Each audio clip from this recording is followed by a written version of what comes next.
Inaasahan na mas pinabilis na rehabilitasyon sa mga lugar na tinamaan ng kalamidad. Ito'y matapos pagtibay ni Pangulong Aquino ang pambansang budget para sa 2014 na nakakalaga ng 2.265 trillion pesos.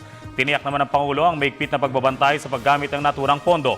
Narito ang report ng aming kasamang si Rocky Ignacio. Sa ika-4 na pagkakataon, pinagtibay ni Pangulong Aquino ang pambansang budget on time. Sa Malacanang, nilagdaan ng Pangulo ang 2014 General Appropriations Act, Act 10663 na umaabot sa 2.265 trillion pesos. Mataas ito ng 13% o 258.7 billion pesos ng nakaraang taon.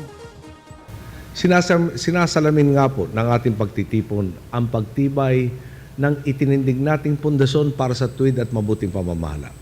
Ngayong hapon, matagumpay nating isinabatas ang 2.265 na trilyong pisong pambansang guhugulin para sa 2014. Hindi po matatawaran ang sigasig at kahusayang muling ipinamalas ng ating Kongreso dahil ika-4 na sunod na taon na ito kung saan on time na naaprubahan ang pambansang budget.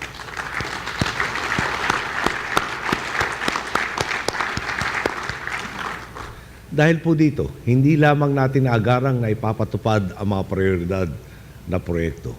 Natatapalan din natin ang maraming butas na maaaring pagmulan ng pang-aabuso sa kapangyarihan at sa kaban ng bayan.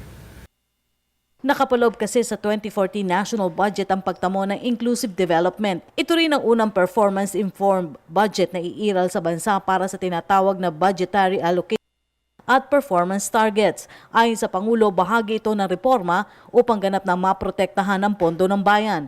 Kasama ang performance-informed budget na hati ang 2014 national budget sa 5, ang grassroots participatory budgeting, dagdag pondo para sa calamity reconstruction, ang pag-abolish sa PDAP at pagiging release document nito. Maging ang ating ugnayan sa Kongreso ay hinamon dahil sa mga isyu at iskandalong tulad ng pork barrel scam na nag-ugat lamang sa pang-aabuso ng ilang tiwaling binabaluktot ang batas at pilit na lumulusot sa mga bitak ng sistema para lang makapanlamang.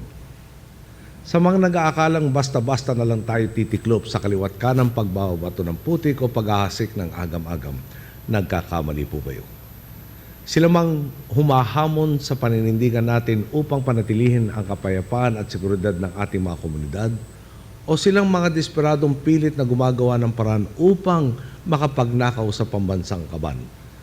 Kahit pa silang mga walang pusong sinasamantala maging ang mga nagdaang trahedya para lamang iangat ang pansariling kapakanan o ambisyon sa politika, wala ni isa sa kanila ang nagtagumpay. Sa halip na natili tayong nakatutok sa pagsisilbi ng tapat at mahusay sa taong bayan, inaangat natin ang mga kababayang nalugmok sa trahedya at pagsubok. Habang silang mga nagtataksil sa bayan ay ating pinapanagot. Pinakamalaking bahagi ng budget ay inilaan sa social services na aabot sa 841.8 billion pesos o 37.2%. 62.6 billion pesos dito ay para sa pagpapalawak ng Pantawid Pamilyang Pilipino o CCT para sa 4.3 milyong pamilya.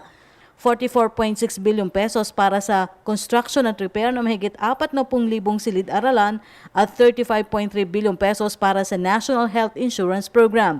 Sinundan ito ng economic services na 26.2% o 593.1 billion pesos para sa DPWH, road construction, technical support services ng Department of Agriculture sa mga magsasaka.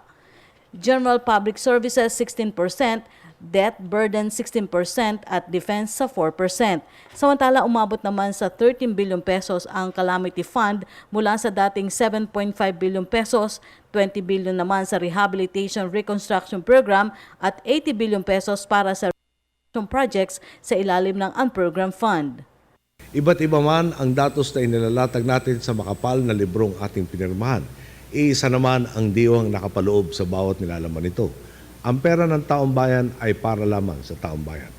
Bawat kusing sa kaban ng bayan ay dapat dumiretso sa kapakanan at sa ikaunlad ng buhay ng ating mga boss.